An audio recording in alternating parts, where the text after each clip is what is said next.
At my birthday dinner, my brother raised his glass. To the family disappointment, still paying for everyone else. Everyone laughed. I smiled, lifted my drink and said, to the ones whose cards just stopped working. The laughter died mid-sip. Mom checked her phone first.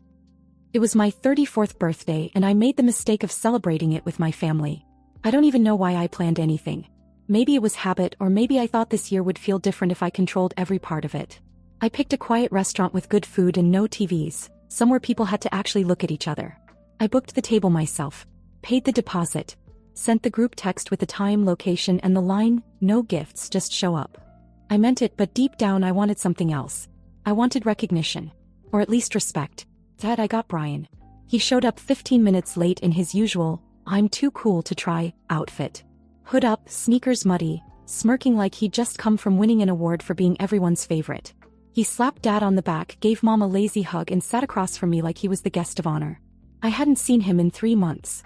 The last time was when I transferred the second-to-last tuition payment for his grad school. 15 grand, wired from the same account I'd been filling with every bonus and freelance check I earned.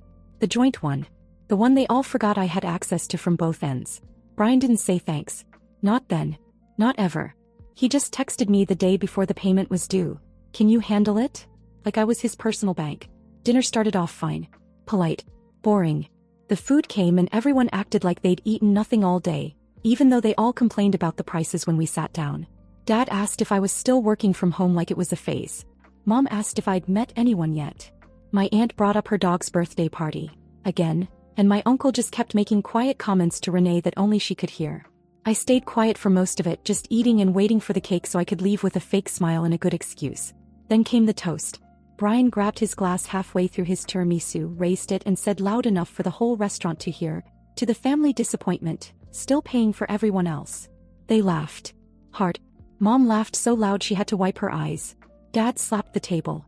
My aunt nearly choked on her coffee. Even the server smiled awkwardly. And I just sat there frozen for a second, realizing that this was normal for them. They thought it was a joke. That I would keep taking it. That I had nothing better to do than throw away my life to prop up theirs. I lifted my glass, still smiling. But my voice was calm. To the ones whose cards just stopped working. The laughter died. Mid-sip. My brother's glass froze at his mouth. My mother immediately pulled out her phone. I watched her go into the banking app. She blinked, refreshed the page, then looked up. She didn't say anything. But she didn't have to. Uncle Darren gave a low whistle, then leaned back in his chair like he was watching a movie. Told you she wasn't stupid, he said. Aunt Renee snorted and sipped her drink like she'd been waiting for someone else to do the dirty work. No one else spoke. The bill came. It sat there in the middle of the table while everyone acted like it wasn't real. I pulled out my card, paid for myself, then stood up. Brian finally spoke. You're not serious. I didn't answer. I just said goodbye and left. When I got home, I transferred the last $15,000 out of the account and into my savings. Then I shut the account down completely. All the auto payments, all the links to my parents' bills. Everything. Cancelled. Then I emailed the university and told them I would not be making the final tuition payment for Brian. That night I slept better than I had in years. They thought it was a joke. That I wouldn't actually do it. That I'd always be there working overtime, picking up slack, filling in gaps they created and laughing at jokes that weren't funny. But I was done being the punchline. By the time I rolled over and checked my phone, it was already lighting up nonstop. 16 missed calls. 7 from Mom, 5 from Dad, 4 from Brian. 1 text from Aunt Renee. Took you long enough. I didn't answer anyone. I lay there in bed, fully awake but still like I was waiting for a wave that never came. But it didn't hit. No guilt. No panic. Just silence. The kind that fills your chest when you finally stop waiting for someone to rescue you and realize you've already done it yourself. By 10 I was drinking coffee on my balcony while the world freaked out around me. I had changed exactly one thing. I stopped letting them bleed me. And suddenly, they were all scrambling like the oxygen had been sucked out of their perfect little bubble. At noon I got the confirmation email from Brian's university. The payment cancellation had gone through. The remaining balance was now past due. They'd already placed a hold on his records. He wouldn't graduate, wouldn't get transcripts, wouldn't move forward without it. I didn't smile. I didn't do anything. Just closed the laptop, sat there for another hour and let the quiet spread. That evening the knock came. I didn't have to check, I knew it was them. I opened the door but didn't let them in. Mom was holding her purse like she might need to clutch it for emotional support. Dad looked smaller than usual. Not old, just out of control for once. They didn't yell. They didn't beg. They stood there asking questions like maybe I'd changed my mind and just forgot to tell them. I told them the truth. I said I wasn't angry anymore. Just done. I'd paid enough. I gave Brian the chance to become something and he spit in my face while draining my bank account. They all did. They made jokes, played favorites, gave him a life and left me paying for it in silence. Dad's mouth opened once, then closed. Mom checked her phone like maybe the balance would magically refill. They left without shouting, which somehow made it worse. The next morning Brian finally called. His voice was quiet, not afraid, just cornered. He asked what he was supposed to do now. I told him it wasn't my problem anymore. I told him to figure it out the way I'd figured out everything for the last decade. Then he asked the real question. So that's it? You're really cutting me off? Yes. I hung up. I didn't hear from any of them for 5 days. Uncle Darren called me on the 6th, cackling like he'd won a bet. Your mom sold the car, he said. Didn't even cry. Just handed over the keys like she was surrendering a throne. I said nothing. They used the money to pay part of Brian's tuition. It wasn't enough. They were scrambling, trying to convince the school they'd cover it by the deadline. Brian started working at a hardware store part-time, something with night shifts and no benefits. His first real job. I watched it all happen from a distance. I didn't gloat. I didn't check on them. I just waited. By the end of the month, I saw Mom and Dad walking along the side of the road carrying groceries in reusable bags. It was hot.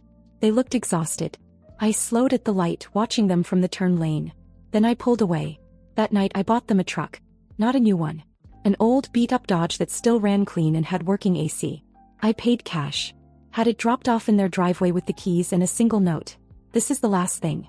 They didn't call. Not a thank you. Not a text. But I saw them using it 2 days later when I passed their street. It had grocery bags in the back. They looked embarrassed to be seen.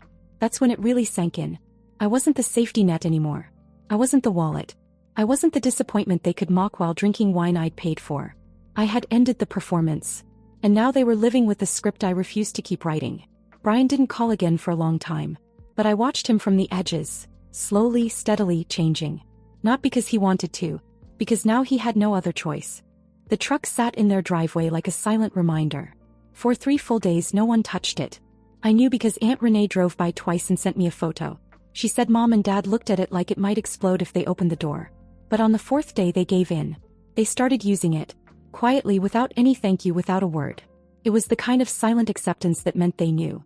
This time there was no going back. No more sneaking bills into the joint account. No more quiet phone calls asking for just a little help till next week. No more pretending my sacrifices were gifts freely given. That truck was the last thing I'd ever give them, and it came with no strings. And that scared them more than any argument could have. Brian went quiet too. I hadn't heard a single word from him since the night I told him he was on his own. I thought he might run back home and sulk or try and charm his way into someone else's wallet. But he didn't. He got to work. First the part-time job at the hardware store. Then another at a warehouse. Night shifts, long hours, short breaks. He started staying with a guy from campus who lived above a vape shop. I know because his tagged photos disappeared and mutual friends told me he was off the grid, trying to stay focused. Shocked everyone, including me. But what really caught my attention was when he sold his gaming rig. That thing had been his world. A custom-built setup with LED lights and a chair that looked like it belonged in a spaceship. He listed it on Facebook Marketplace himself. Aunt Renee screenshotted it and sent it to me with one word. Whoa. Then went the TV. Then his bike. Then his sneakers. All gone. He started walking to work. That's when I knew it was real. He wasn't faking it. He wasn't just waiting me out. He was clawing his way forward, 1 hour, 1 shift, $1 at a time. For the first time in his life he was suffering and choosing not to quit. January turned to February. Tuition deadline loomed. He still owed more than $9,000. I expected a breakdown. I expected my parents to beg, to guilt, to threaten. Instead they went quiet. Radio silence. Maybe they realized the begging wouldn't work this time. Maybe they thought if they stayed quiet long enough I'd cave first. I didn't. On a Tuesday in late February I stopped at a gas station after work. And there he was. Brian. Leaning against the wall with a Gatorade and a plastic bag of snacks. He looked thin. Hollow under the eyes. But there was no hoodie, no smugness. His hands were scraped up, his nails dirty, his coat cheap and too small at the wrists. And he looked me right in the eye. Neither of us said a word. I nodded once. He nodded back. That was it. No apologies, no awkward small talk. But for the first time in years he didn't look like a child playing dress up as an adult. He looked like someone figuring it out. Broken maybe, but rebuilding. 2 weeks later he texted me. I'm almost there. That's all it said. No emojis. No guilt. Just a plain sentence that hit me harder than any phone call would have. As I believed him. I knew what it had cost him to get there. So I didn't reply. I wasn't ready. I wasn't sure what I'd even say. He had to finish it himself. Then out of nowhere the group text came. Dinner. Everyone. Mom and Dad's place. Sunday. 6 p.m. Brian had never once been the one to arrange anything. He never hosted, never organized. But this wasn't an invitation. It was a statement. And that alone made me curious enough to show up. I arrived last. On purpose. The house was full. Aunt Renee, Uncle Darren, even our cousins who never came to anything. Everyone had shown up. The air in the room felt strange. Not tense, expectant. Brian was standing by the kitchen table. And for the first time in our lives, everyone was waiting for him. When I walked in, everyone was already there. Mom, Dad, Aunt Renee, Uncle Darren, even our cousins. The ones who never show up unless someone's handing out food or drama. But this wasn't the usual scene. No wine glasses clinking, no fake laughter. Just silence. Brian stood at the head of the table, hands resting on the back of Dad's old chair like he was anchoring himself. He looked different. Not in some movie makeover kind of way, just grounded. Tired, lean, focused. Like someone who'd been in a storm and crawled out on his own. I took the only open seat. No one greeted me. It was like everyone had forgotten how to speak. Then Brian said it. I want to thank Jessica. Just like that. No build-up, no joke. You could actually hear Aunt Renee inhale, like she was preparing for a punchline that never came. Mom blinked fast, confused. Dad shifted in his seat, clearly uncomfortable. Brian looked at me and kept going. You didn't just pay for my school. You paid for my rent, my food, my books, my phone bill, my dentist appointment, and the car I wrecked. And I repaid you by acting like it was your job. No one made a sound. When you cut me off, I thought you were being cruel. I told people you were jealous or just tired. But what you did was the first real gift anyone's ever given me. That's when Mom tried to jump in. We always believed in you. No, he said, quiet but firm. You believed Jessica would always be there to clean up after me. That's not the same. He looked around the table, locking eyes with each of them. I had never seen him take up space like that. Not with confidence but with truth. It shut everyone up. I paid off the rest of my tuition last week, he said. Every head turned. I picked up extra shifts. I stopped spending. I sold everything that wasn't essential. I moved out of my friend's place and slept in my car for 4 nights to save on rent. Mom gasped. Dad just looked down at the table. Brian didn't flinch. I graduated. Quietly. Last Friday. I didn't invite anyone because I didn't want applause. I just wanted to finish what I should have finished on my own years ago. Then he reached into his jacket and pulled out an envelope. He walked it over and placed it in front of me. That's for you. I opened it. Like, $3,000. It's not everything, but it's a start. I'll send more every month. I didn't say anything. I didn't know what to say. He'd never repaid anyone in his life. He barely even said thank you. But here he was owning it. All of it. Then came the twist. I got hired last week. Full-time entry-level, but the pay's solid. Benefits even. And I signed a lease. There were some murmurs around the table. Congratulations, surprise, until he added, it's a 2-bedroom. And then he turned to me. I want you to move in. I couldn't even process it at first. I thought I misheard him. Mom looked stunned. Dad blinked like his brain had paused. Even Aunt Renee sat back with her mouth slightly open. You've carried everyone for years, Brian said. Let me carry some of it now. I'm not saying forever. I'm just saying, let me be your backup for once. I didn't answer. Not because I was unsure, but because I wasn't ready to feel what I was feeling. I nodded slow.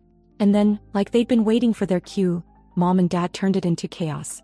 Dad stood up, demanding to know why Brian hadn't told them he'd graduated. Mom asked why I needed help now, as if my independence was part of her identity. The table lit up with voices, Aunt Renee sniping at Mom, Uncle Darren openly laughing, the cousins trying not to look interested but obviously invested. Brian didn't say a word. He sat next to me, calm, letting the storm pass.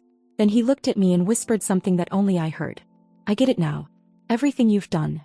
I nodded again, not because I needed the validation but because I believed him. For the first time he saw the whole picture, not just his part in it. And while the rest of the family kept arguing about what should have been done, what could have been said, and who owed who what, Brian and I sat quietly, already a few steps into a new beginning. Only this time we were walking into it together. By the time the shouting settled, it was clear the power dynamics had flipped, and my parents didn't know what to do with it. Brian had always been their golden child. The talented one. The one they believed would go far as long as someone else paved the road. And for years I was that someone. The invisible construction crew behind their success story. But now here he was pushing back while sitting right next to me. It didn't feel like revenge. It didn't even feel like justice. It just felt right. I didn't say much after he offered the 2-bedroom. I didn't need to. The gesture was enough. It wasn't about rent or space or even money. It was about shifting weight. He was finally offering to carry something, and not just for himself. Meanwhile, Dad was pacing near the kitchen island like he was waiting for someone to tell him how to fix a situation he didn't understand. Mom kept trying to pull the moment back into the past, bringing up childhood vacations, report cards, things we both knew didn't matter anymore. But Brian didn't argue. He just listened, then said something none of us saw coming. "You didn't fail me," he said. "You just made it too easy to fail myself." Mom stared like he'd slapped her. Dad sat down hard. Then Brian turned back to me. "I didn't want to see it before, but I see it now. Everything. You've been on your own since you were old enough to fake that you weren't. I just took the easier path and called it confidence." It was the first time he admitted it out loud, that all the jokes, all the digs, all the backhanded birthday toasts weren't harmless. They were fuel for the version of himself he needed to be to avoid growing up. And I had been the cost. Then he turned to our parents. "I'm not asking you to admit everything. But you need to understand, I'm done being who you thought I was." Dad tried to argue, but it fell flat. You could see it in his eyes. The moment he realized he wasn't the one in control anymore. Not of Brian. Not of me. Not of how the family worked. Not even of the money, which had quietly become the glue holding everything together, until I stopped supplying it. Aunt Renee spoke up next, and she didn't hold back. "He's finally growing up, and you're angry because it wasn't on your terms."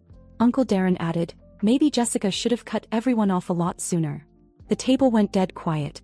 And in that silence, something shifted again. My parents weren't just embarrassed. They were exposed. All those years they'd told themselves they were raising 2 kids equally. It was a lie they'd repeated until they believed it. But now they couldn't avoid what was in front of them. The child they favored was telling them to grow up. Brian turned to me one more time. "I'm not perfect. I never will be. But I've got a shot now, to do something real. Because of you." He paused, then looked around. "And I'm not just going to repay her. I'm going to start helping both of you too." That part hit differently. Even Mom flinched. "You're going to help us?" she asked, stunned. "Eventually. But not because I owe you. Because I want to." Big difference. No one responded. He was right. And they knew it. Later, as people started leaving, Brian pulled me aside in the hallway. We stood there for a second, listening to voices fade behind the door. "You don't have to move in," he said. "I meant what I said, but I won't be upset if you don't. I just wanted you to know the door's open. Always." I told him I'd think about it. Not because I was unsure, but because I wanted him to see I'd earned the right to take my time. He hugged me. A real hug. The first one in years. Then he got into his old pickup, the same one I'd bought for Mom and Dad, and drove off. I watched him go, and it hit me. He wasn't driving away from something anymore. He was driving toward it. The transformation didn't come with fireworks. Didn't need to. Came slowly, in quiet, consistent steps. One call at a time. One gesture. One moment where Brian didn't fall back into old habits, and instead stood a little taller than before. I didn't move into his place. I never really planned to. But that 2nd bedroom stayed empty for months. Mattress untouched, just a folded blanket and a desk lamp sitting there like a quiet promise. It was never about moving in. It was about knowing I could if I needed to. For once, someone had carved out space for me. And I needed that more than I realized. He called a lot more after that dinner. At first, it was little things. How to fill out tax forms, how to shop for renter's insurance, whether he should say something to his boss about overtime. Then it turned into check-ins. Nothing dramatic. Just, "Hey, how was your day?" Or, "You still working too much?" The first time he sent me a check, it was $3,000. I never asked for it. The second one came 5 weeks later. Then the third. After 6 checks, I told him it was enough. He said it wasn't. But he stopped anyway. Not because he didn't care, because he understood. Repayment isn't always about balance sheets. Sometimes it's just about showing up. The shift in him affected everyone. Mom and Dad couldn't cling to the old dynamic anymore.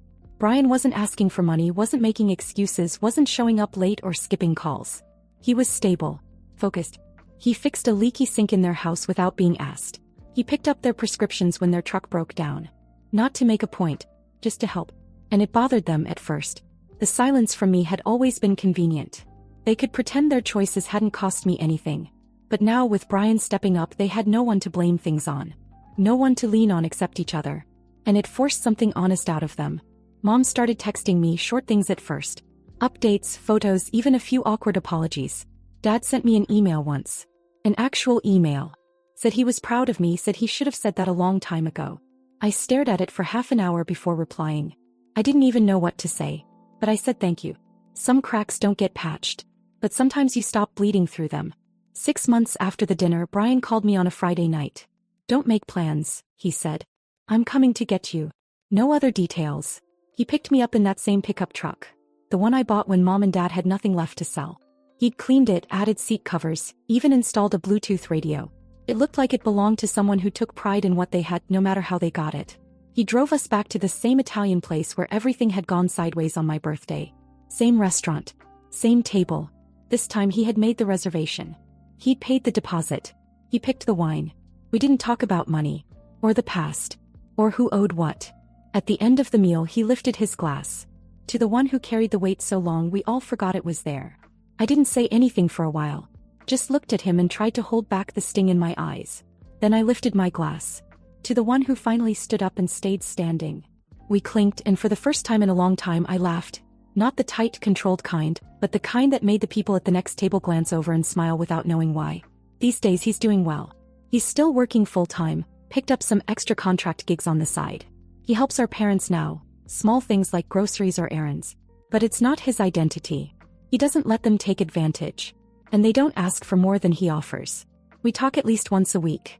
Sometimes he sends me lunch at work just because. Sometimes he drops by with a six-pack and a dumb story about a customer at his job. He never asks for anything. And now, when things get hard, when the deadlines stack up, when I'm too tired to cook, when the world feels a little too heavy, it's him who shows up at my door. Not to fix everything. Just to remind me I don't have to carry it all alone anymore. And I let him. Gladly. Because after everything, I'm not the only strong one in the family anymore.